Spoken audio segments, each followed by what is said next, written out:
Assalamualaikum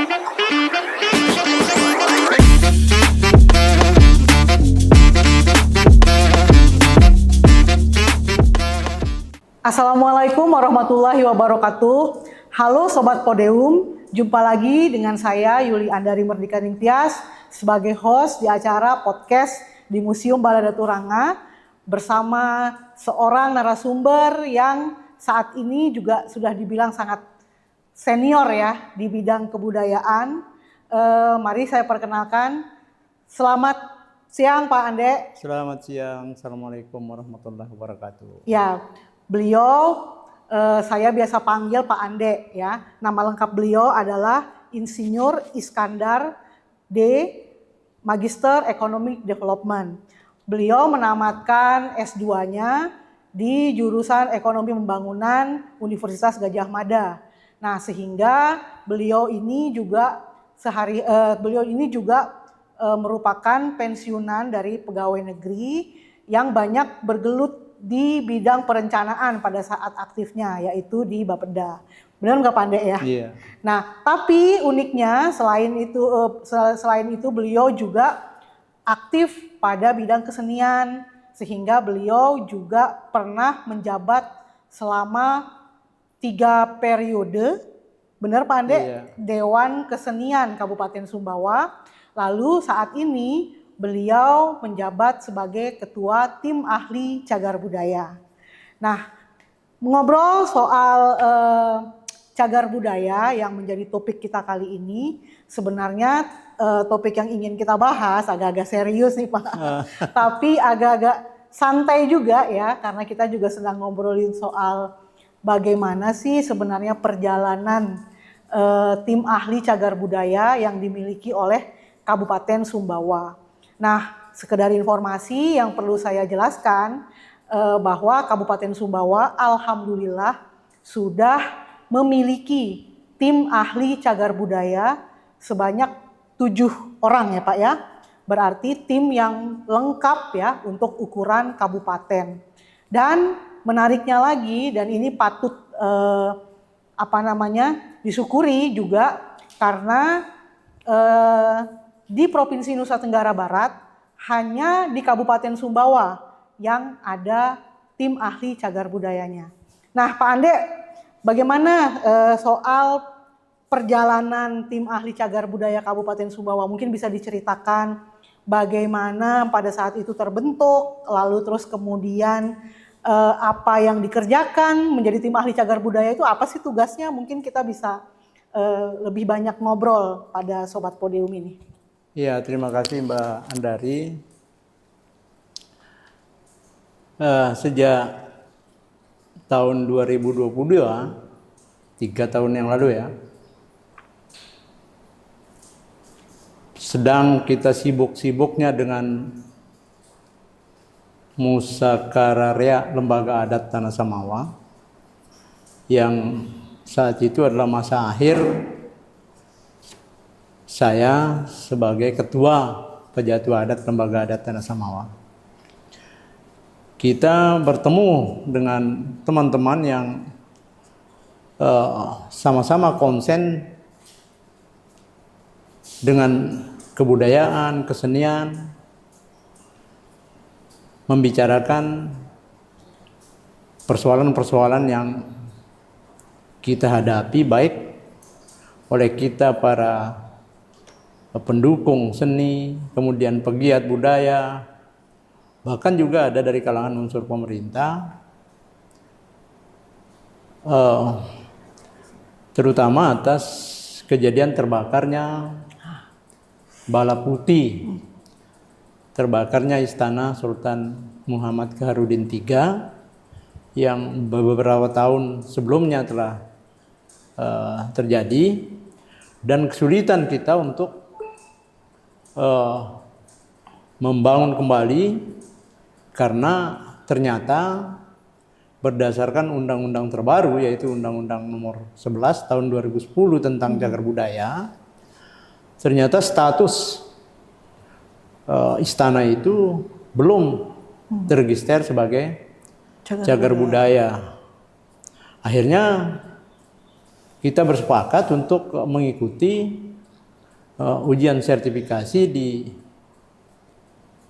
Dirjen Kebudayaan di Kemendikbud di Jakarta. Berdasarkan ketentuan perundang-undangan ya jumlah tenaga ahli itu supaya baru bisa dibentuk sebagai tim harus ganjil. Untuk kabupaten ya sekitar 5 sampai 7 orang. Nah, berangkatlah kami bertuju. Dan setelah pulang kami bersama-sama dengan Kepala Dinas Dikbud Kabupaten Sumbawa mengajukan kepada Bupati untuk membentuk tim ahli cagar budaya yang salah satu persyaratannya harus memiliki sertifikat nasional yang diakui yang dikeluarkan oleh BNSP di Dirjen Kebudayaan Kemendikbud. Terbentuklah pada tahun 2022 itu tim ahli cagar budaya Kabupaten Sumbawa yang ditetapkan oleh Bupati beranggotakan 7 orang yang sudah memiliki sertifikat keahlian ahli cagar budaya yang dikeluarkan oleh BNSP. 7 itu berarti maksimal ya Pak ya jumlahnya itu untuk ya. tingkat kabupaten. Dan pada tahun itu pula dengan semangat yang ya malam semangat baru terbentuk tim itu kan ya ada semangat lebih lah. Kami bertuju kan akhirnya melakukan fokus kajian kepada 7 objek yang diduga cagar budaya. Rata-rata ketujuhnya adalah berupa bangunan. Kita lakukan kajian bangunan-bangunan terdekat dengan pertimbangan bahwa kita dahulukan bangunan karena ada kasus kebakaran itu. Jangan-jangan terbakar lagi betul. Supaya sudah punya solusi apabila sudah ditetapkan. Jadi kita percepat di 7 itu. 7 ini kalau bisa dijelaskan pada tahun bangunan apa saja itu Pak? Ya, ke-7 bangunan itu adalah Istana Dalam Loka, itu istana kayu terbesar. Ya. Istana batunya saja sudah luar biasa dilalap api, apalagi istana kayu kan. Ya. Kita berjaga-jaga, maka kita kejar dulu penetapannya terlebih dahulu. Kemudian Bala Daturanga di Kampung Pekat. Ini juga bangunan kayu. Itu bangunan kayu juga. Di tengah-tengah pemukiman lagi. Ya. Jadi jarak dengan dapur tetangga juga nempel. Dekat-dekat bahkan nempel. Kemudian Bala Kuning. Ini juga bangunan tua. Lalu Istana Sultan Muhammad Kaharudin III yang sedang dirampungkan setelah terbakar. Kemudian kantor ex kontroler Belanda yang sekarang dimanfaatkan sebagai museum daerah dan juga berada satu komplek dengan Badan Pendapatan Daerah. Nah, kemudian setelah itu kita lakukan kajian dan ternyata ketujuh-tujuhnya layak untuk direkomendasikan sebagai bangunan cagar budaya karena sudah memenuhi persyaratan yang ditetapkan oleh undang-undang. Maka rekomendasi itu kita sampaikan kepada Bupati. Nah, sesuai dengan Undang-Undang 11 tahun 2010 itu paling lambat 1 bulan setelah rekomendasi itu disampaikan kepada Bupati, Bupati harus menetapkan dengan surat keputusan bahwa ketujuh bangunan itu ditetapkan sebagai cagar budaya. Dan itu normal, lancar dilakukan dan keluarlah keputusan Bupati.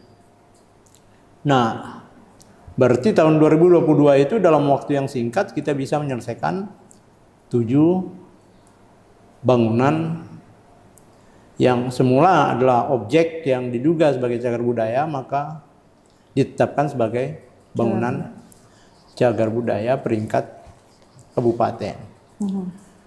Selanjutnya di tahun 2023 untuk mendukung kelancaran kerja tim ahli cagar budaya, Dinas Pendidikan dan Kebudayaan membentuk tim pendata. Tim pendata ODCB. Terbentuklah tim pendata dan dari situlah kita terbantu data-data yang berhasil mereka himpun menjadi bahan dasar kajian dan memperlancar pelaksanaan tugas-tugas tim ahli cagar budaya sehingga analisis kajiannya semakin tajam.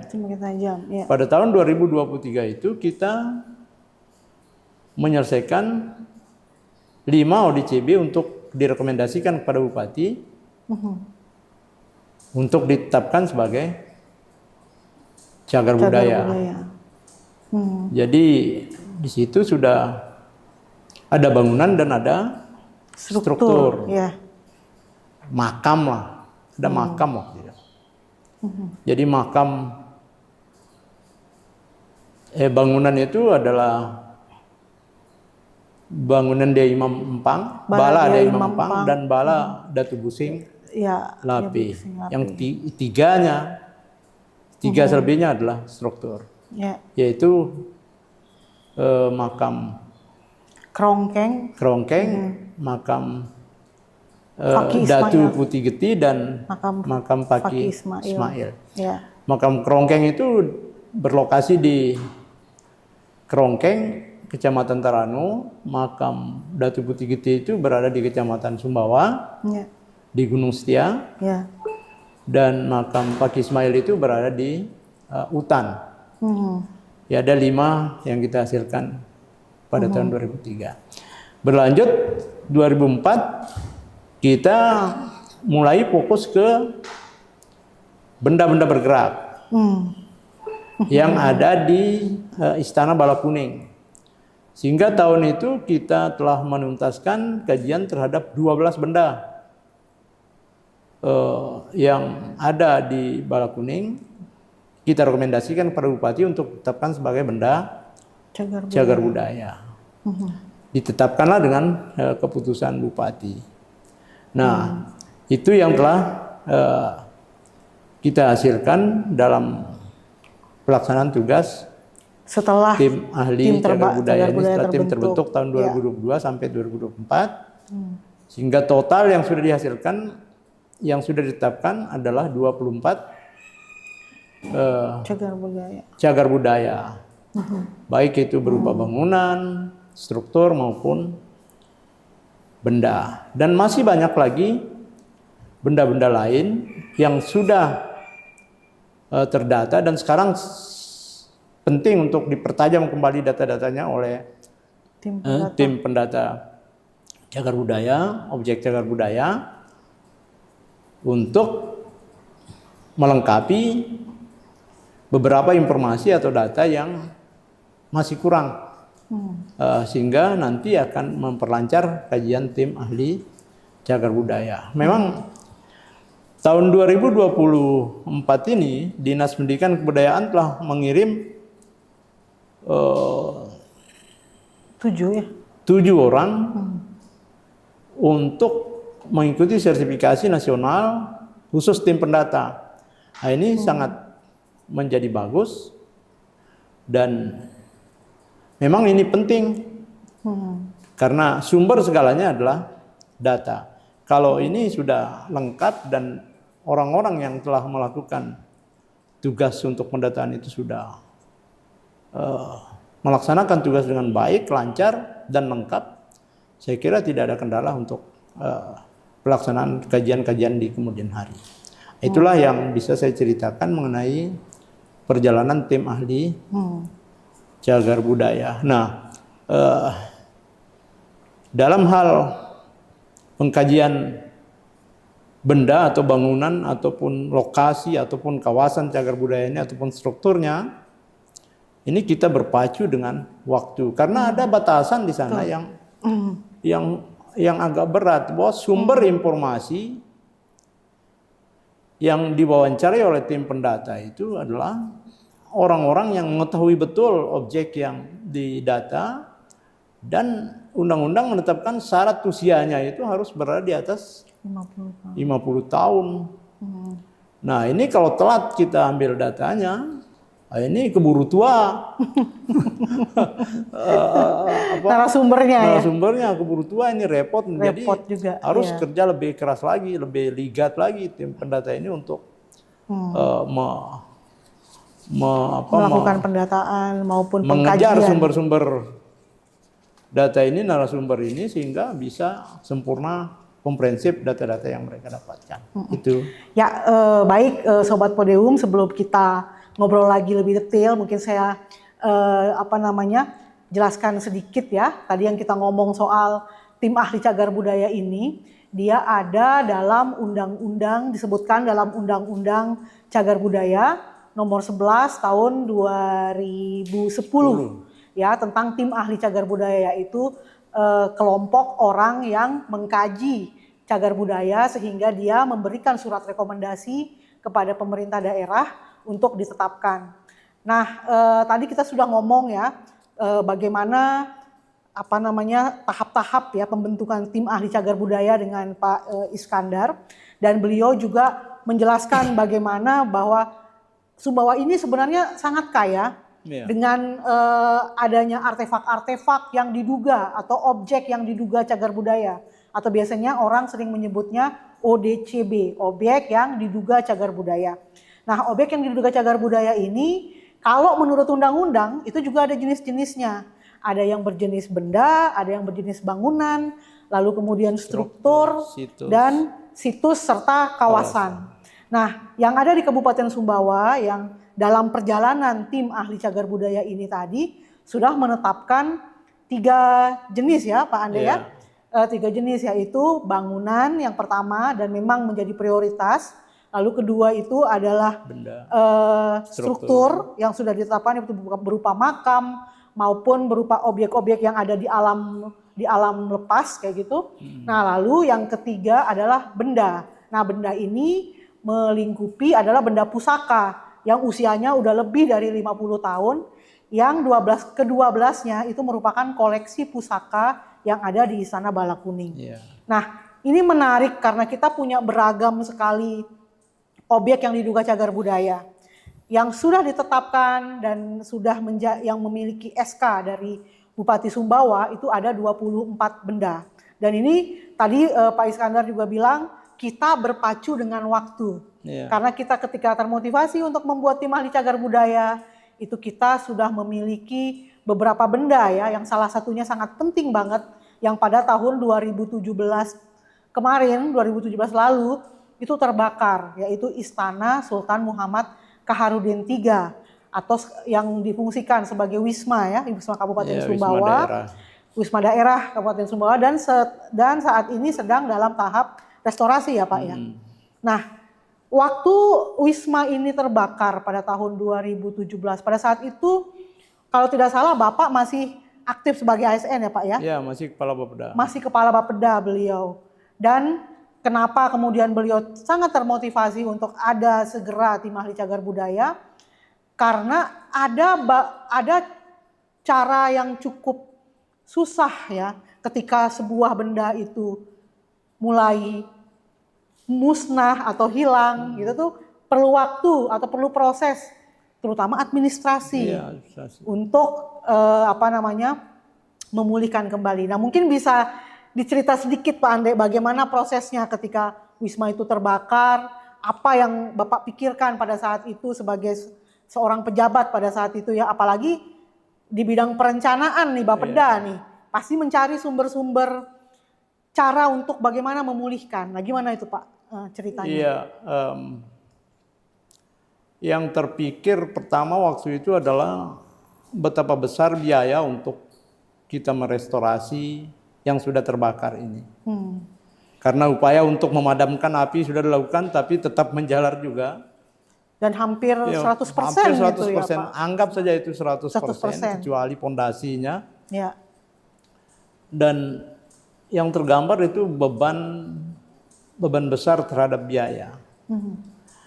Nah, kemudian waktu itu kita berkoordinasi dengan Dinas Pendidikan dan Kebudayaan, dan mereka ternyata memegang keputusan Bupati yang menetapkan bahwa Istana Bala Putih itu adalah sudah mereka tetapkan sebagai bangunan cagar budaya.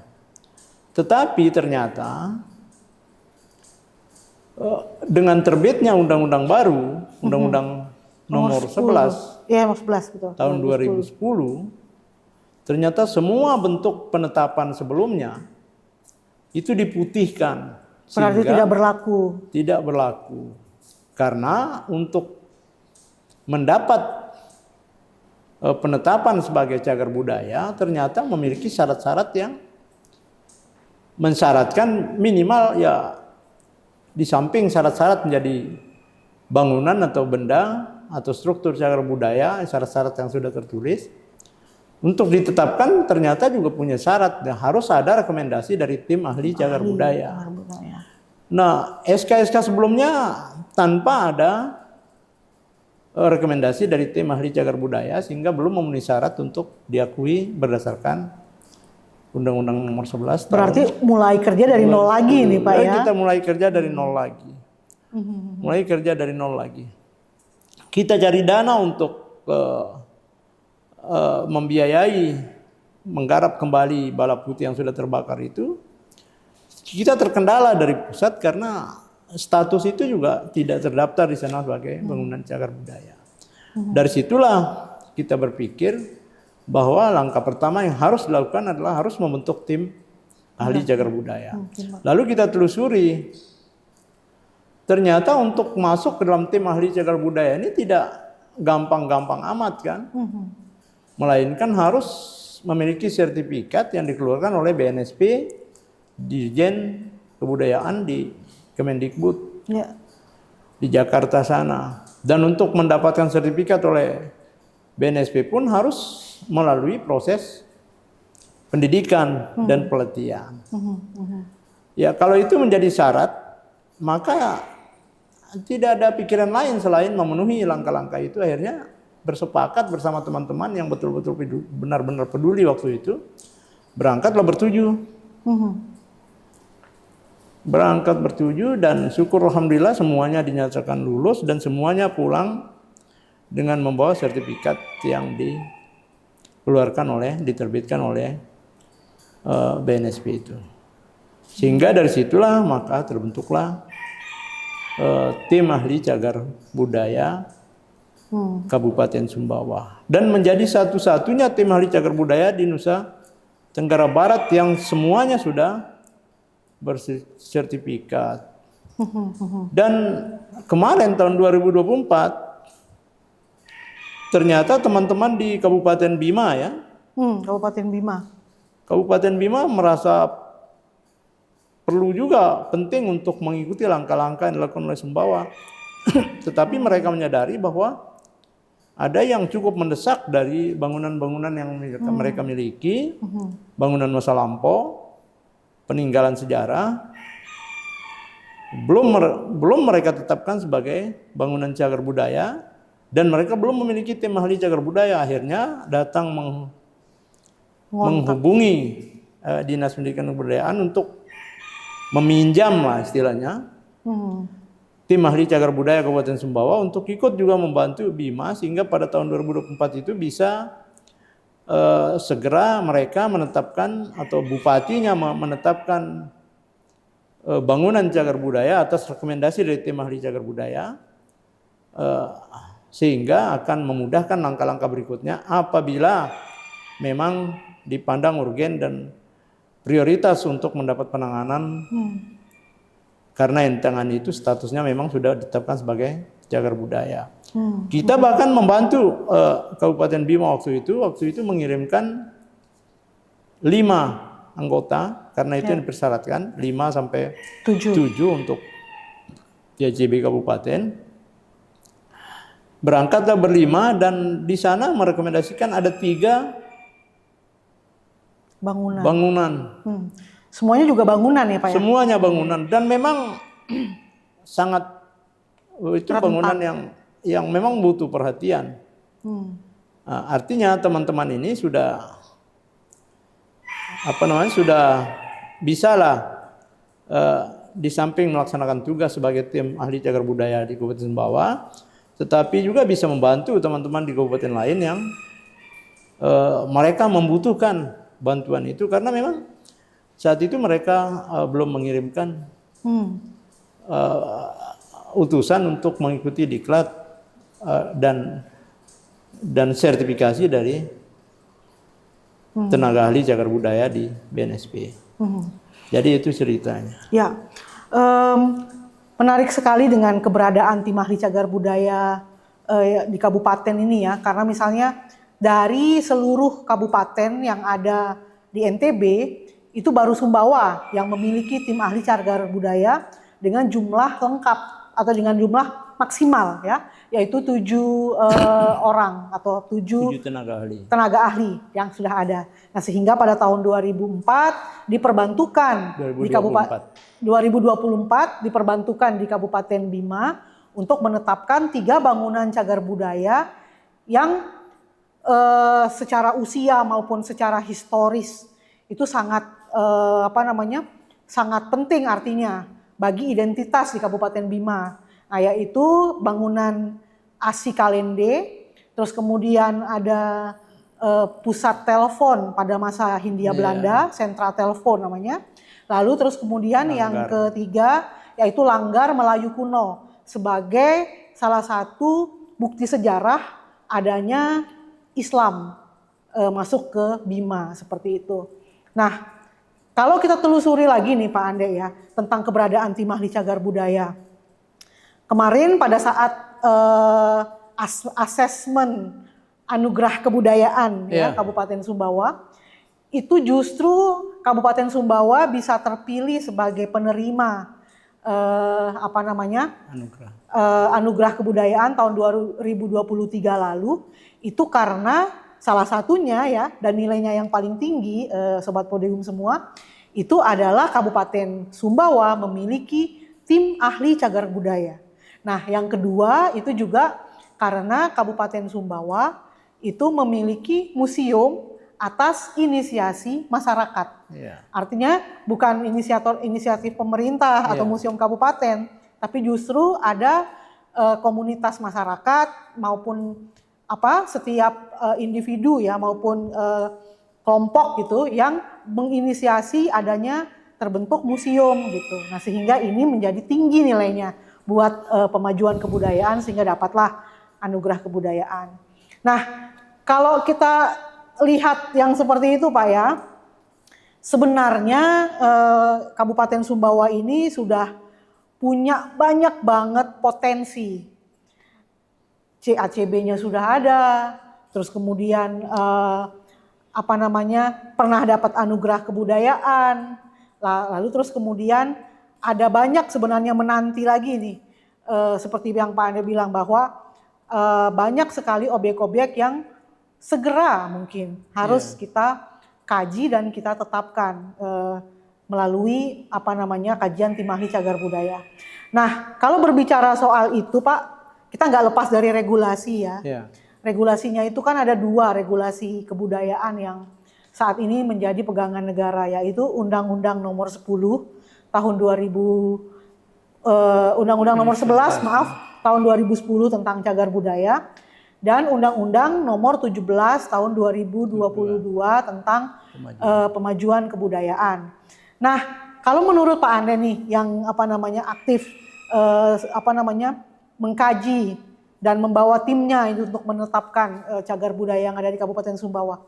Bagaimana implementasi 2 undang-undang utama ini yang berjalan di Kabupaten Sumbawa, Pak? Dan seperti apa sih Pak prosesnya tuh di Kabupaten Sumbawa? Ya, sebenarnya kalau pemajuan kebudayaan itu sejak saya di Kepala Bapeda pun kita sudah menyusun pokok-pokok pikiran pemajuan kebudayaan daerah. Nah, sebenarnya tinggal yang kurang yang masih saya rasakan itu adalah pelibatan secara konseptual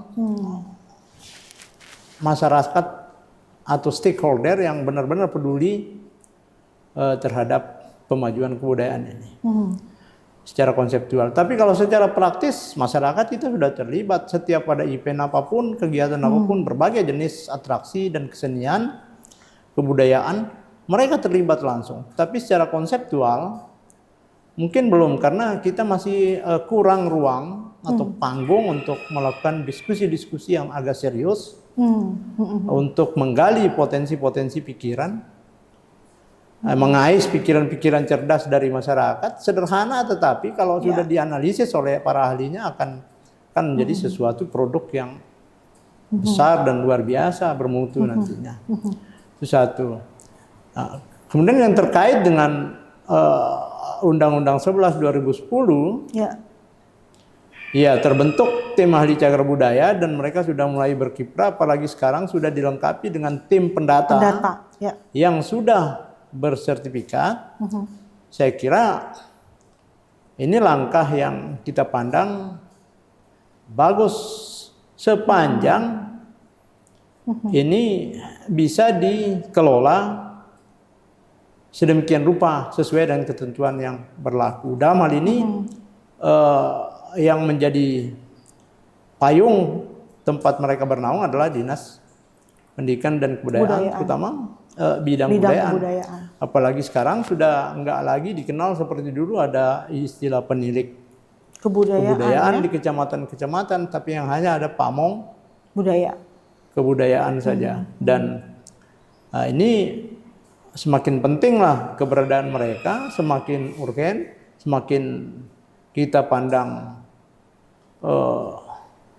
keberadaan mereka itu akan menjadi bukan hanya sekedar pelengkap identitas, tetapi juga akan menjalankan fungsi-fungsinya dengan baik untuk menunjang visi dan misi besar daripada pemajuan kebudayaan. Sumbawa sudah coba itu, tinggal bagaimana pelibatan masyarakat sehingga masyarakat betul-betul berpikir dan merasa penting untuk memiliki keterlibatan di dalam suasana kebatinan yang seperti itu. Itu menurut saya. Ya. Nah, Pak Ande sudah cukup lama juga melanglang buana atau makan asam garam ya tepatnya di dunia kesenian juga ya kan Pak. Sekarang di Cagar Budaya sempat 2 periode ya jadi ketua lembaga adat Tanah Samawa, 1 periode. Berarti sekitar 5 tahun ya sebagai ketua lembaga adat Tanah Samawa seperti itu. Yang Dewan Kesenian ini yang sampai 3 periode ya Pak ya. Berarti kan ada ini juga, ada istilahnya sosok yang sudah begitu dipandang oleh para seniman, terus kemudian oleh para budayawan bahkan di kalangan adat seperti itu. Nah, ini sebenarnya menjadi dasar dari bagaimana kita melestarikan dan bagaimana kita memajukan kebudayaan. Sebenarnya ini sudah menjadi satu potensi, satu pijakan yang bagus dan sudah ada penguatan-penguatan seperti itu.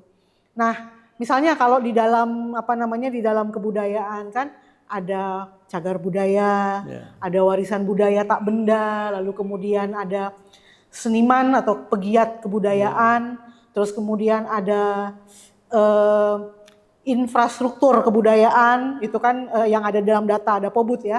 Lalu terus kemudian ada kelembagaan kebudayaan. Nah, 5 ini yang sebenarnya menjadi pilar di dalam pemajuan kebudayaan. Dan tadi sudah dijelaskan juga bahwa Undang-Undang Nomor 11 Tahun 2010 tentang Cagar Budaya maupun Undang-Undang Nomor 17 Tahun 2022 tentang pemajuan kebudayaan itu sudah terimplementasi.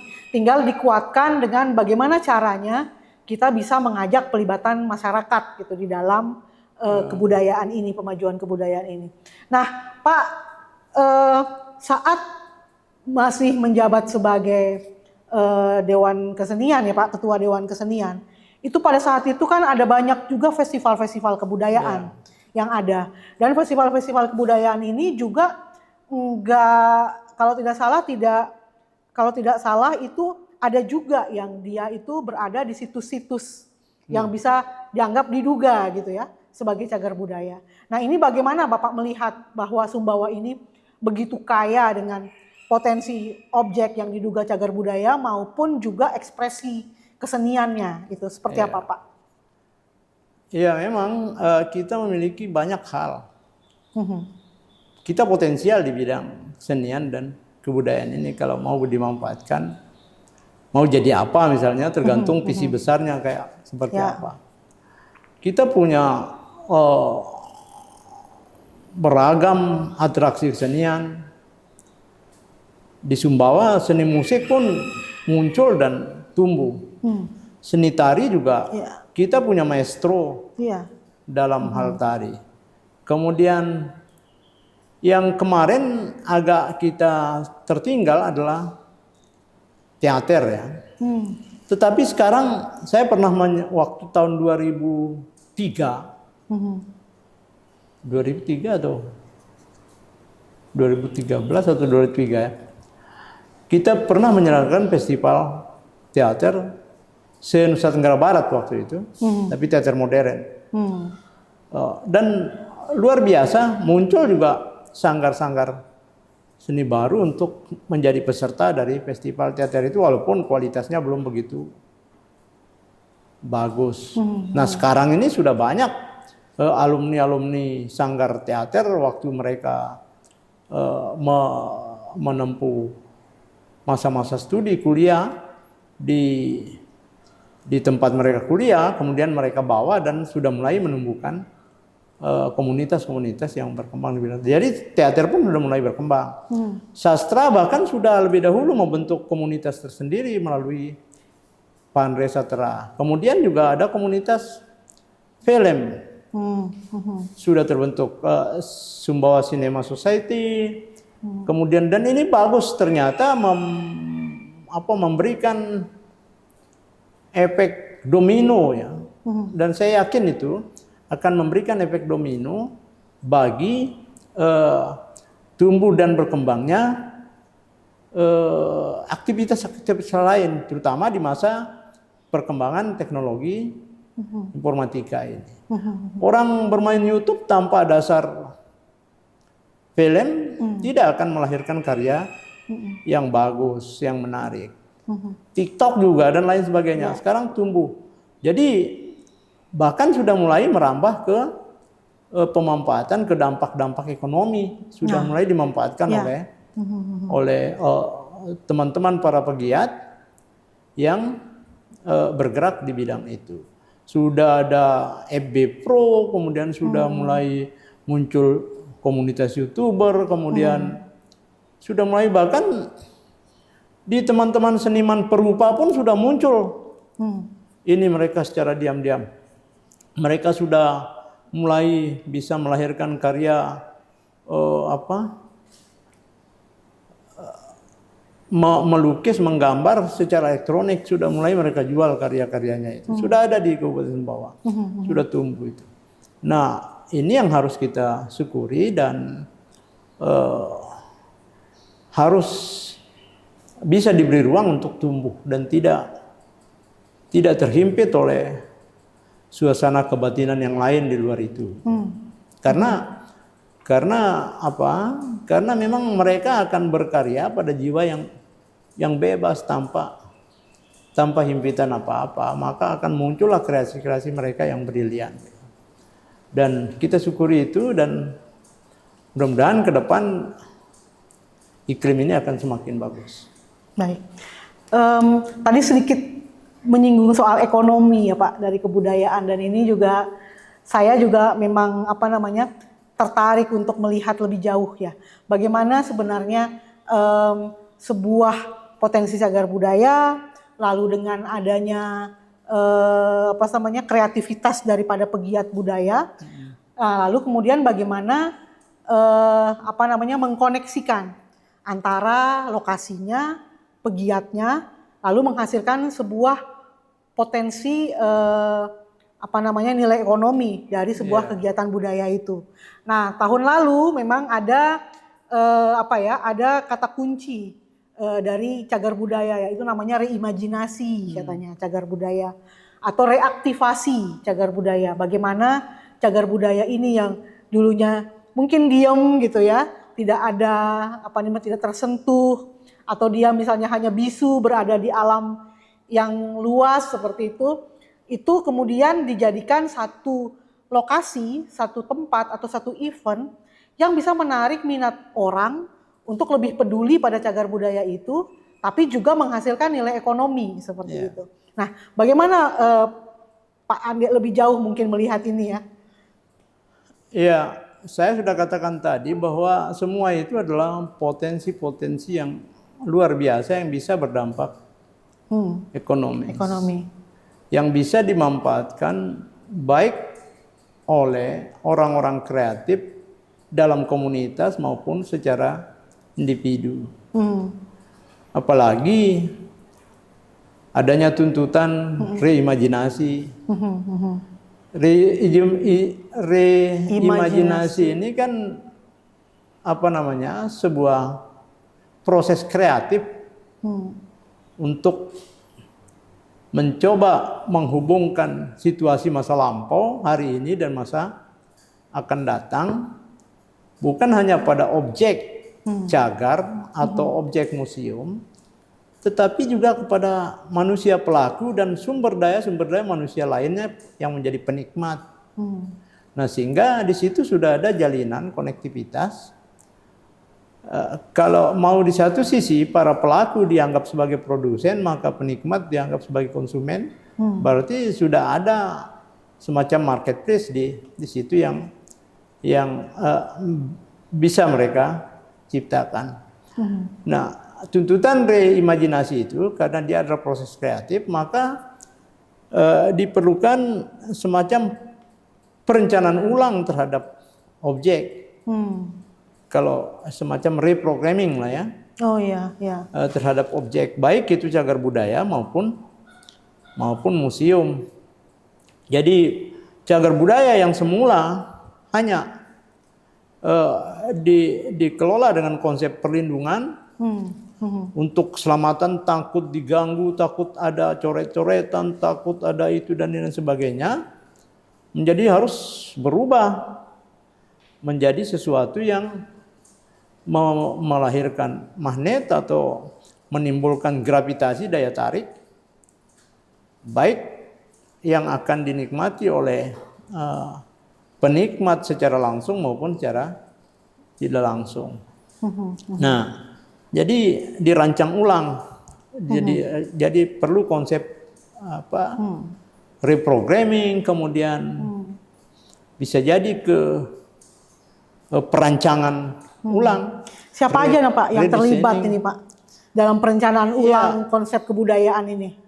Ya tergantung siapa pihak yang mengelola objek itu.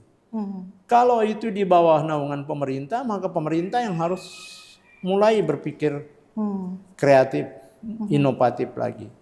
Kalau itu yayasan atau komunitas, atau komunitas di luar pemerintah, pihak itu pun harus mencoba melakukan itu. Jadi mendesain ulang, merencanakan ulang, dan juga menggarap kembali kelembagaannya. Jadi secara kelembagaan, sehingga apa yang mereka hasilkan nanti dari hasil proses ini adalah bagaimana menciptakan objek, baik itu cagar budaya maupun itu museum, yang familiar bagi manusia masa depan atau sesuai dengan usia mereka. Karena yang kita garap ini kan dunia masa lampau ini yang kita hadirkan sekarang kepada orang sekarang untuk dinikmati mulai sekarang sampai ke masa depan. Apakah suasana masa lampau itu akan berterima dengan ekspektasi mereka yang hadir hari ini, apalagi ke masa depan? Dan bagaimana menyiasati suasana masa lampau pada cagar budaya dan museum sehingga bisa dinikmati oleh apakah itu anak-anak maupun penikmat hari ini dan penikmat masa depan. Itu diperlukan semacam apa ya? Penyusunan kelembagaan. Adaptasi Atau reinfiguratoring gitu loh.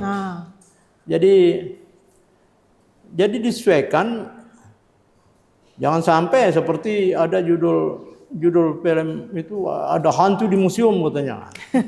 Ini kan susah ini. Susah untuk jadi komunitas anak-anak masa kini untuk menjadi penghuni masa depan yang suka kepada hal-hal yang horor di museum itu barangkali ada, cuman nggak seberapa dibanding besarnya komunitas yang lain. Jadi ini juga perlu disesuaikan bagaimana menciptakan suasana cagar budaya ataupun museum untuk kebutuhan dan tuntutan dalam rangka memenuhi ekspektasi penikmat sekarang, baik penikmat masa depan. Itu yang perlu dilakukan dalam konsep imajinasi ini. Sehingga kalau anak-anak TK misalnya SD takut datang ke suatu museum karena cerita masa lampau yang agak horor dan lain sebagainya, susah untuk suatu saat menjadikan museum itu sebagai pusat gravitasi untuk berdampak secara ekonomi, secara sosial, ataupun tidak mampu lagi akan mengedukasi usia-usia muda untuk mereka mencintai peninggalan-peninggalan sejarah masa lampau. Jadi harus diciptakan suatu suasana, dan itu yang saya sebut sebagai reinfiguratoring tadi. Nah, ini yang penting, 3 aspek itu. Jadi reprogramming, redesigning, kemudian reinfiguratoring menjadi penting untuk dilakukan dalam rangka reimajinasi. Baik itu cagar budaya maupun museum, agar mereka benar-benar berterima di penikmat masa kini yang sesuai dengan usianya dan penikmat masa depan. Baru setelah itu kita berbicara kepada dampak-dampak, sambil dalam reinfigurating itu diciptakan gravitasi baru yang menimbulkan gaya tarik, sehingga dari situ nanti bisa dibaca sebagai peluang bagi entrepreneur yang bergerak di bidang ekonomi dan lain sebagainya. Itu. Nah, kalau dilihat tadi ada di sini tuh ada peran pemerintah ya, dan komitmen kebudayaan dari mungkin kalau tidak eksekutif, legislatif lah yang ada di Kabupaten Sumbawa. Nah, menurut Pak Ande sendiri, apakah Sumbawa sudah siap ke arah situ, Pak?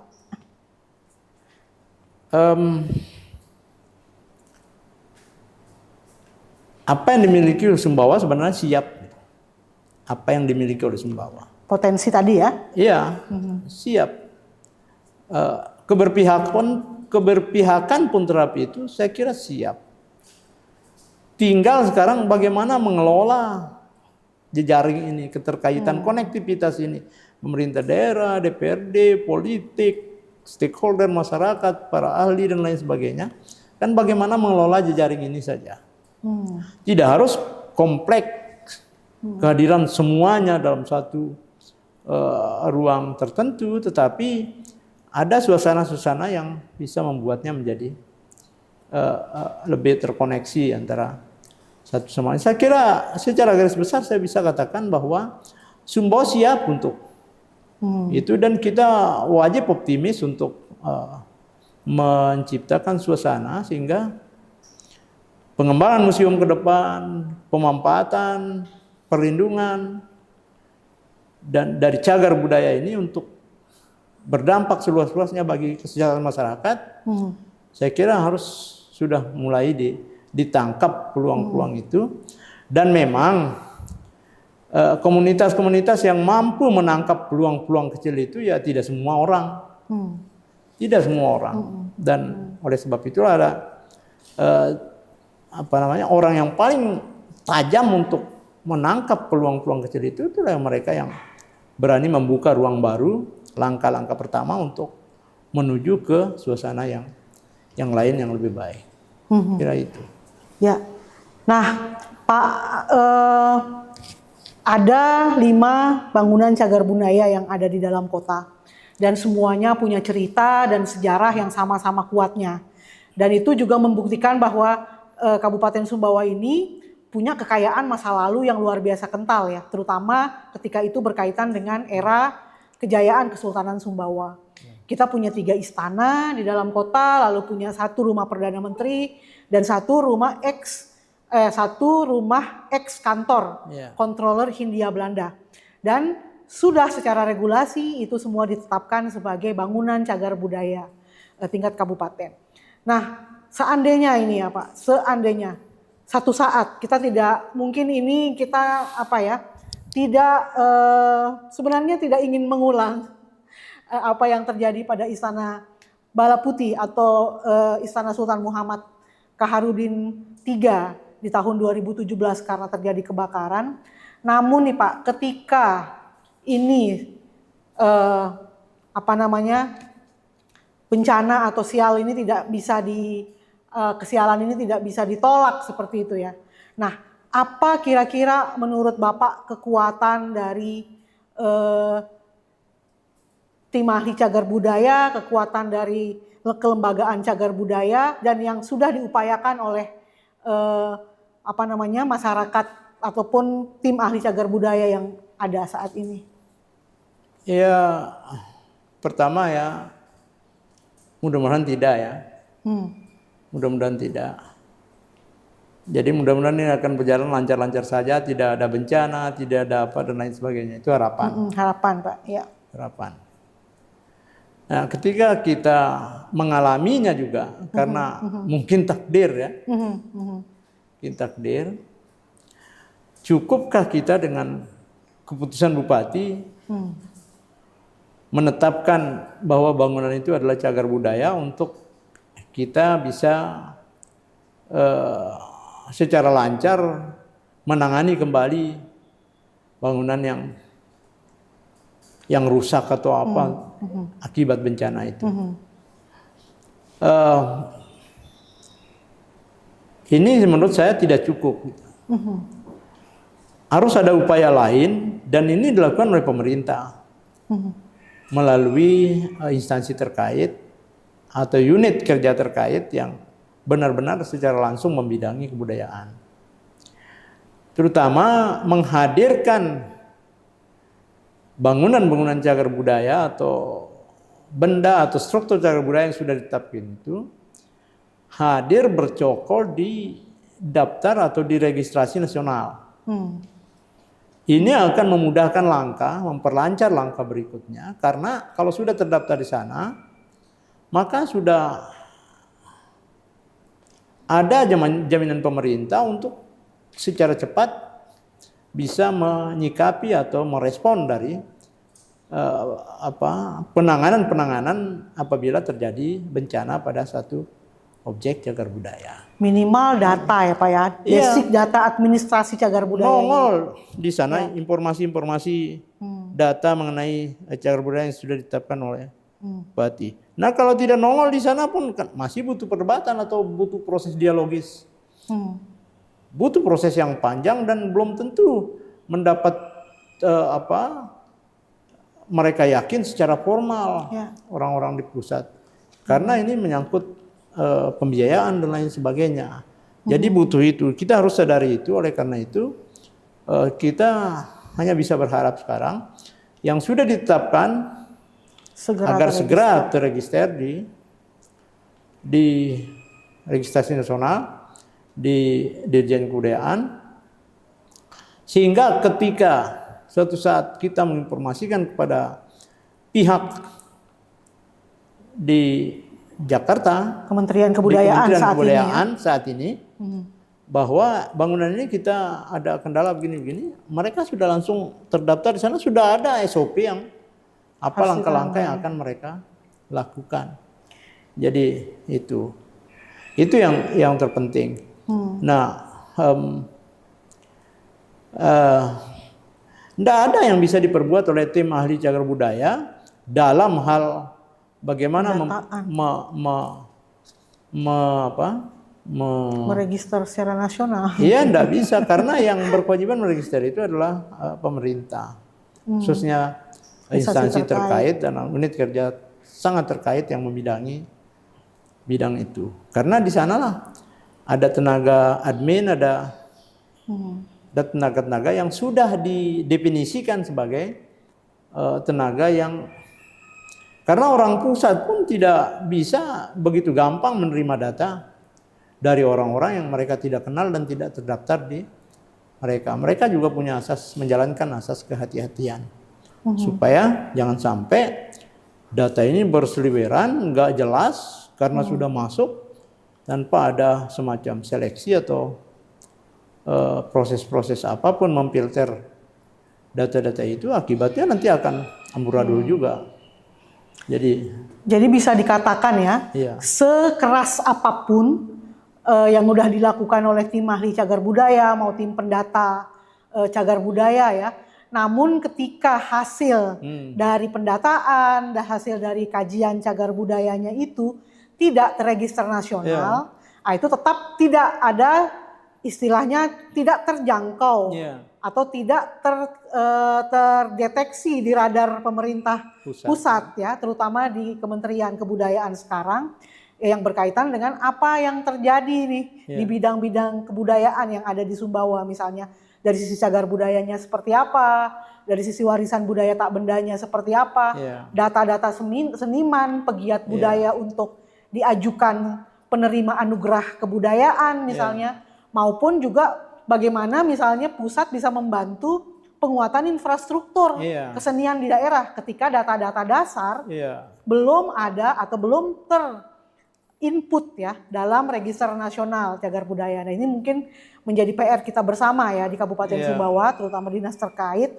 Dan ini akan menjadi satu-satunya jalan masuk ya yang bisa mengkoneksikan antara daerah dengan pusat dalam berkaitan dengan berkomunikasi secara data mengenai kebudayaan ini. Nah, baik Pak Ande, ini mungkin kita sampai kepada topik terakhir nih tentang obrolan kita sore hari ini karena udah cukup kaya tadi ya. Nah, Bapak tadi sudah ngomong soal banyak banget cagar budaya iya, seniman iya, terus kemudian kesenian maupun warisan budaya tak benda maupun adat tadi ya, lembaga adat tadi juga sempat kita omongkan. Nah, harapan Bapak nih Pak, bagaimana 3 atau 4 tadi poin-poin utama tadi itu bisa terkoneksi dan kira-kira seperti apa istilahnya pemerintah maupun masyarakat itu kira-kira bisa sama-sama berpadu, bersinergi dalam penguatan kebudayaan untuk pemajuan kebudayaan itu seperti apa Pak? Ya, pertama supaya tidak simpang siur, penting hadir data yang komprehensif agar jelas nanti pemilahan komponen-komponen stakeholder ini seperti apa. Jadi keterlibatan masyarakat, jadi peran yang harus dimainkan dan lain sebagainya itu menjadi jelas pada pemerintah. Jadi penting atau kasarnya database kebudayaan lah ya. Data pokok, data pobut itu tadi, data pokok kebudayaan. Data itu juga harus komprehensif. Data itu penting untuk pengambilan keputusan, untuk formulasi kebijakan, untuk perencanaan, PPKD juga ya Pak, pokok pikiran targeting, untuk supaya kita melahirkan tindakan-tindakan yang terukur, yang bisa berterima oleh semua pihak. Kita butuh data itu. Jadi kita manusia yang serba terbatas, yang pelupa, yang tidak pintar-pintar amat, bahkan relatif menjadi cenderung ke bodoh-bodoh amat. Kadang-kadang abai terhadap data itu. Tuhan saja yang maha mengingat, maha mengetahui, itu menugaskan malaikat untuk mencatat Dan catatannya itu untuk semacam memberi sinyal, memberi itibar kepada kita yang pelupa, yang maha terbatas ini, mengapa justru kita yang abai terhadap data. Jadi dua loh malaikat yang ditugaskan oleh sang pencipta untuk mencatat itu. Bang, kayak kalau catatannya salah, coba bayangkan apa yang akan terjadi. Apalagi datanya kurang. Ya, makanya saya yang pertama dalam pikiran saya itu data. Dari data itulah kita nanti bisa mengetahui siapa stakeholder kunci, siapa yang bisa berperan dalam rangka apa. Kemudian nanti lahirlah apa tindakan-tindakan dan karya-karya berikutnya atau produk-produk dari sebuah sistem, apakah nanti akan membentuk semacam aglomerasi, konglomerasi dan lain sebagainya. Dari pola konsep itu saya kira akan lebih mudah berdasarkan kehadiran data-data yang komprehensif. Nah, kalau data, tidak usah kita bicara poin-poin berikutnya. Kalau datanya sendiri nggak lengkap. Karena apa ukuran, apa objek, apa sasaran yang akan digarap oleh keterlibatan masyarakat dan stakeholder, ini menjadi amburadul. Jadi susah tidak terukur, tidak dalam program framing perencanaan, tidak dalam framing evaluasi. Ya berjalan begitu saja, akhirnya tidak terkontrol, tidak terukur, tidak terstruktur apa yang akan. Kalau sudah seperti itu, meskipun namanya kesenian, kemudian ya tetap akan tidak seni kalau tidak terstruktur dengan baik. Keseniannya tidak seni, bayangkan. Kebudayaannya tidak berbudaya. Apa yang akan terjadi kalau sudah seperti itu? Karena basicnya tidak basic kuat. Yang mendasarinya tidak kuat. Jadi menurut saya itu. Kemudian bagaimana peran masyarakat? Ya, apa yang dilakukan oleh teman-teman sekarang misalnya di bidang film video, yang digarap oleh teman-teman Sumbawa Cinema Society. Miromanto itu secara tidak langsung adalah salah satu cara berkampanye bagaimana melibatkan kemampuan mata, hati, pikiran daripada masyarakat untuk secara tidak langsung lama-lama akan tertarik dengan produk-produk kebudayaan itu. Secara langsung atau tidak langsung pasti akan tertarik. Selalu ada sisi positif yang mereka bisa tangkap untuk kemudian memperkaya hasanah hati dan pikiran mereka, sehingga ada keberpihakan untuk mendukung atau tidak mendukung dari sebuah dobrakan untuk pemajuan kebudayaan. Saya kira itu, Mbak Andari. Baik, terima kasih Pak Ande atas waktunya sudah berbincang-bincang dengan Podium. Sobat Podium, Sobat Podium, ya mungkin itu ya bincang-bincang kita pada hari ini dengan Insinyur Iskandar D, Magister Economic Development. Beliau merupakan pensiunan ASN yang sekaligus juga sekarang menjadi Ketua Tim Ahli Cagar Budaya Kabupaten Sumbawa dan sebagai Dewan Penasehat sekarang di Kesenian ya Pak ya, Dewan Pembina di Dewan Kesenian Kabupaten Sumbawa, yang juga beliau sudah istilahnya memberikan insight-insightnya tadi yang luar biasa tentang kegiatan-kegiatan kebudayaan di Kabupaten Sumbawa, dan ini bisa menjadi catatan bagi kita semua bahwa kebudayaan itu sifatnya dinamis. Dia dari sisi cagar budaya, dari sisi warisan budaya, lalu kemudian kesenian dan infrastruktur kebudayaan itu tidak bisa berjalan sendiri-sendiri, selalu bersinergi dan selalu punya kekuatan berjejaring tadi, the power of networking ya, dari kebudayaan, elemen-elemen kebudayaan itu sendiri. Nah, sehingga yang menjadi catatan kita pada sore hari ini bahwa satu potensi yang kita punya ketika itu di-manage dan dikelola dengan baik dari sisi kebudayaan, maka dia akan menjadi satu kekuatan yang luar biasa dalam pemajuan kebudayaan di Kabupaten Sumbawa. Baik, terima kasih. Saya Yuliandari Merdika Ningtyas sebagai host podium pada hari ini mengucapkan salam. Wassalamualaikum warahmatullahi wabarakatuh. Waalaikumsalam.